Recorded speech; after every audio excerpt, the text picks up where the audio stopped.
Mes bien chers amis, nous voulons un monde meilleur. Et vous aussi, n'est-ce pas, vous voulez un monde meilleur, c'est-à-dire un monde où les familles seront prospères, où elles vivront dans l'aisance, où elles pourront se développer, s'épanouir normalement, naturellement et très bien, où elles auront la liberté, l'argent à leur service, les biens à leur service, et où elles ne seront pas menacées du communisme. Ce sera cela un monde meilleur, où la vie sera plus facile pour les personnes et les familles. Eh bien, nous visitons les maisons. Vous savez que les pèlerins d'un monde meilleur vont dans les maisons, souvent, très souvent. Il y en a qui y vont 2 jours par semaine, le samedi et le dimanche, et nous faisons souvent des pèlerinages de 10 jours, 50, 60, 96, 100, 150 pèlerins qui visitent les maisons dans une région, toutes les maisons autant que possible dans une région pendant 10 jours. Alors nous avons des conclusions de nos visites dans les maisons. Nous prenons beaucoup d'expérience à visiter les maisons. Et qu'est-ce qui est l'obstacle? Quels sont les obstacles principaux à l'avènement d'un monde meilleur? Un monde, comme je vous ai dit tout à l'heure, où les familles seraient prospères. Si vous voulez, nous allons parler de 3 obstacles ce soir. Bien simplement et bien franchement aussi. 3 obstacles qui nous empêchent de vivre dans un monde où on serait plus heureux. Premier obstacle qu'on rencontre, c'est l'insouciance de ceux qui sont bien. Oui, oui. Il y a du monde pour qui ça va bien. Ils ont des dettes, si vous voulez. Ça ne va pas très bien. Mais ils ont le temps de s'amuser, le temps d'avoir du plaisir, le temps de perdre leur temps peut-être. Alors ça va bien. Bon. Eh bien, ces gens-là sont insouciants. Ils ne s'occupent pas des autres. Ils disent bien que les autres s'arrangent, que les autres se débrouillent. Eh bien, ces gens-là, mes amis, ils sont nombreux, vous savez. Ils sont très nombreux. Et ils sont un grand obstacle pour l'avènement d'un monde meilleur. Ils sont même extrêmement décevants pour les apôtres. Quand on rencontre des gens comme ça, quand on se dévoue au porte en porte, on se dit, mais comment donc va-t-on faire pour changer ce monde-là? Pour que ce monde-là ait du cœur un peu. Pourquoi y a-t-il tant d'égoïstes qui ne s'occupent pas des autres qui sont dans la misère? Ce n'est pas chrétien, ça, mes amis. Nous voulons christianiser, que nous disons, la vie publique, christianiser la politique. Mais pour ça, il faut mettre le Christ dans nos vies. Il ne faudrait pas toujours dire que les autres s'arrangent, qu'ils se débrouillent. C'est leur faute, ce sont des pauvres. Ils sont les pauvres, mais ils sont voleurs, ils sont ivrognes. Ils ont tous les vices, vous savez, les pauvres. Mes amis, il n'y a pas que les pauvres qui ont des défauts. Ceux qui sont bien, ceux qui sont riches, ont aussi des défauts. Alors, je vous le dis, moi, l'obstacle premier à l'avènement d'un monde meilleur, je vous le dis, c'est l'insouciance de ceux qui sont pas trop mal, vous savez. Et aujourd'hui, je fais un appel à ces gens-là. Je leur demande d'avoir pitié des autres. Par exemple, tenez, le journal Vert Demain fait une campagne depuis des années pour obtenir que les allocations familiales soient doublées. Nous demandons cela au gouvernement d'Ottawa. Eh bien, le gouvernement d'Ottawa ne bouge pas. Il a fini une session encore là, et il n'a pas pensé à augmenter du tout, pas d'un sou, les allocations familiales.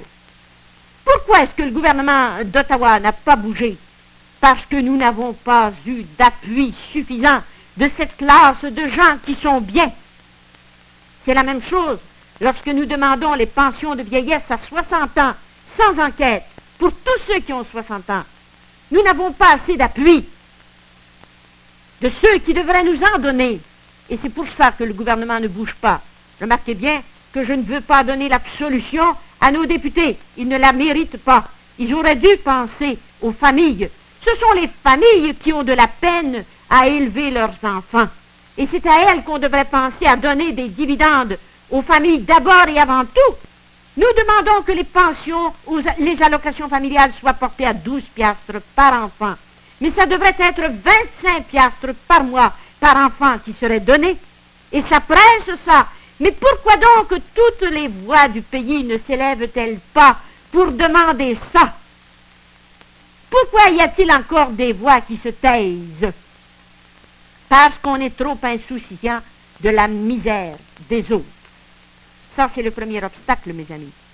Maintenant, le deuxième obstacle dont je veux vous parler ce soir, c'est très délicat.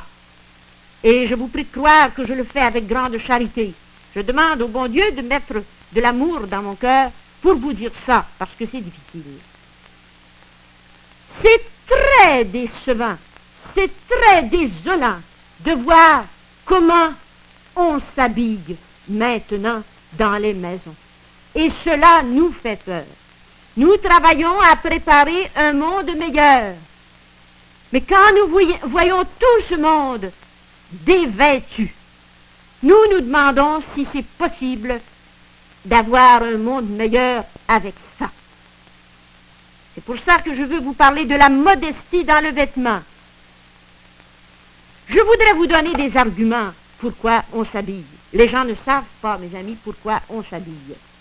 Pourquoi vos mères, vos grands-mères se sont habillées. Il y a des raisons à ça.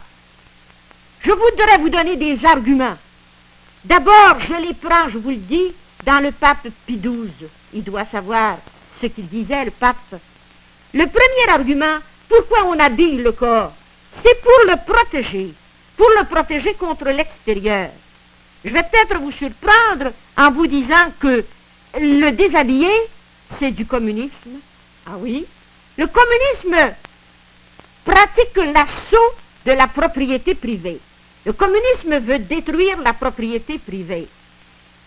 On nous a tout enlevé, mes amis.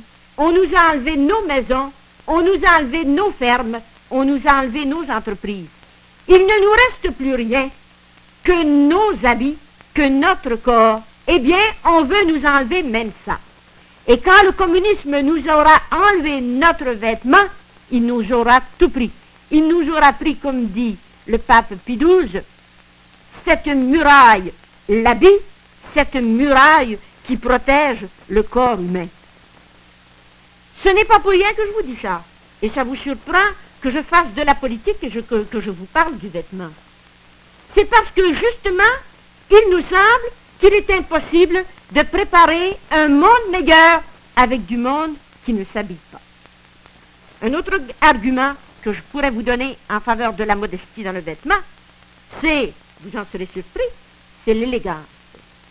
Et oui, il faut être habillé pour être élégant. Qu'est-ce que l'élégance? Il me semble que l'élégance, je ne suis pas une experte dans la mode, mais il me semble que l'élégance, c'est de la beauté, n'est-ce pas? Et qu'est-ce que c'est que la beauté? Mais la beauté, c'est de l'harmonie. Et qu'est-ce que l'harmonie? Mais c'est un équilibre. Ah bon? L'équilibre d'une personne humaine. L'élégance pour une personne humaine, c'est son équilibre. Mais l'élégance pour une personne humaine, ce n'est pas la même chose que l'élégance pour un cheval, par exemple. Eh bien non. Le cheval n'est pas un être raisonnable. Et la personne humaine est un être raisonnable, qui a un esprit qui est spirituel.